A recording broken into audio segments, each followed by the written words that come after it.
अस्सलामुअलैकुम दोस्तों, आज के इस वीडियो में मैं बात करने वाला हूं डेडलॉक कंडीशंस के बारे में, जिस वजह से डेडलॉक जो है वो क्रिएट हो सकती है। तो बगैर टाइम ज़ाया किए चलिए शुरू करते हैं। Deadlock conditions are characterisation.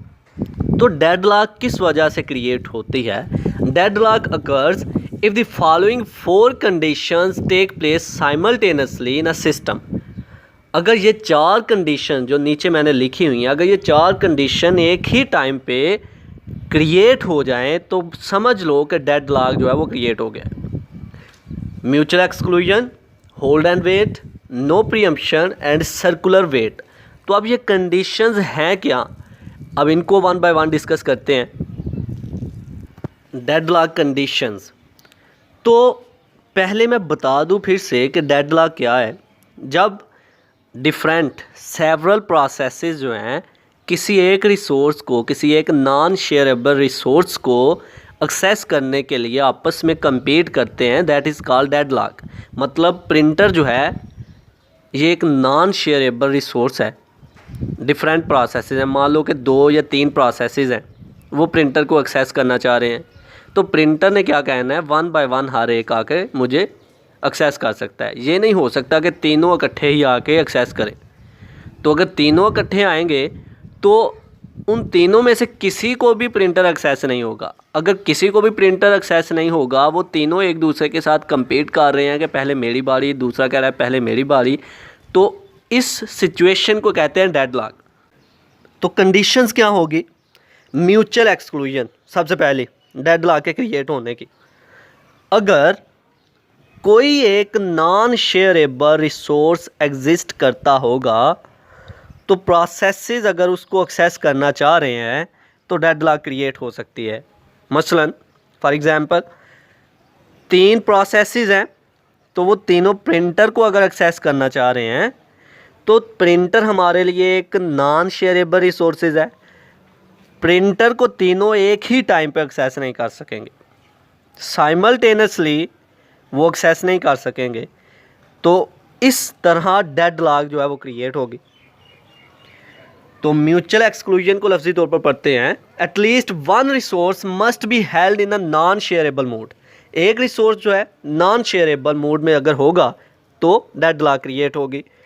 It means that only one process at a time can use the resource. इसका मतलब ये है कि एक ही प्रोसेस एक टाइम पे किसी रिसोर्स को यूज़ कर सकता है। अगर बहुत सारे प्रोसेस आ गए तो वो एक ही टाइम पे एक ही रिसोर्स को एक्सेस करने लगे तो फिर पंगा पड़ जाएगा, कोई भी पीछे नहीं हटने वाला और किसी के हाथ भी कुछ नहीं आने वाला।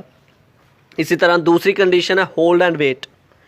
मतलब ये जो कुछ मिल गया उस पर मुत्तफिक हो जाएं, राज़ी हो जाएं, बाद में जो मिलना है उसका इंतज़ार करते रहो। मतलब ये हुआ कि अगर किसी प्रोसेस को किसी रिसोर्स की एक्सेस मिल गई है तो उसे एडिशनल रिसोर्स की ज़रूरत है, तो वो एडिशनल रिसोर्स का वेट करे। जो रिसोर्स उसे मिल गया है उसे वो होल्ड करके अपने पास रखे, जिसकी ज़रूरत है उसको वेट करना होगा। तो होल्ड एंड वेट को लफ्ज़ी तौर पर पढ़ते हैं, process must be holding at least one resource and waiting to acquire additional resources that are currently being held by other process। के किसी और प्रोसेस के हाथ में लगा हुआ है कोई रिसोर्स, तो वो वेट करे फिर उसका जिसकी उसको बाद में ज़रूरत है। ठीक हो गया? मतलब ये कि अगर प्लेट और स्पून दोनों ही एक टाइम पे चाहिए तो उसे फिर वेट करना होगा। अगर उसके हाथ में प्लेट आ गई है तो स्पून का उसे वेट करना होगा। ये नहीं होगा कि फिर वो स्पून को भी खो बैठे और प्लेट को भी खो बैठे। तो होल्ड उस रिसोर्स का करना है जो उसके हाथ में आ गया, और जो रहता है उसके लिए उसका वो वेट करे। इसी तरह नो प्रीएम्पशन। अगर किसी प्रोसेस के हाथ में प्लेट आ गई है, किसी बंदे के हाथ में, किसी प्रोसेस के हाथ में, एग्जांपल के तौर पर अगर किसी प्रोसेस के हाथ में प्लेट आ गई है तो वो ये नहीं कर सकता कि दूसरे प्रोसेस से जाके स्पून छीने, मुमकिन ही नहीं, ये नहीं हो सकता। इसलिए इसे कहा जाएगा नो प्रीएम्पशन। वो प्रीएम्प्ट नहीं कर सकता है। जब दूसरा प्रोसेस स्पून को फ्री करेगा, रिलीज़ करेगा, तभी वो उसको पकड़ सकेगा। मतलब ये कि अगर किसी प्रोसेस के हाथ में एक रिसोर्स आ गया हुआ है और दूसरे रिसोर्स को वो एक्सेस नहीं कर सकता, अगर दूसरे प्रोसेस के हाथ में वो रिसोर्स है, जब तक कि दूसरा प्रोसेस उस रिसोर्स को छोड़ नहीं देता, इसे कहते हैं नो प्रीएम्पशन। नो प्रीएम्पशन लफ्ज़ी तौर पर पढ़ते हैं, resource can not be preempted, resource जो है वो प्रीएम्प्ट नहीं हो सकते हैं। A resource can be released by the process holding it, जिस प्रोसेस ने इसको पकड़ा हुआ है जब तक वो उसे छोड़ नहीं देगा, after that process has completed it's task, जब तक कि वो अपना काम करके उसे छोड़ नहीं देगा तब तक दूसरा प्रोसेस जो है उसे हासिल नहीं कर सकता है। इसी तरह सर्कुलर वेट, सर्कुलर वेट में क्या होगा कि प्रोसेस 1 है, प्रोसेस 2 है, प्रोसेस 3 है। प्रोसेस 1 जो है वो वेट कर रहा है प्रोसेस 2 के पास जो रिसोर्सेज हैं उनका, प्रोसेस 2 जो है वो रिसोर्स का इंतज़ार कर रहा है जो प्रोसेस 3 के पास है। इसी तरह प्रोसेस 3 वापस प्रोसेस 1 के रिसोर्सेज का इंतज़ार कर रहा है। ये सर्कल जो है चलता जाएगा, इसे कहेंगे सर्कुलर वेट, कि जिसमें एक प्रोसेस दूसरे प्रोसेस के रिसोर्सेज का वेट कर रहा होता है।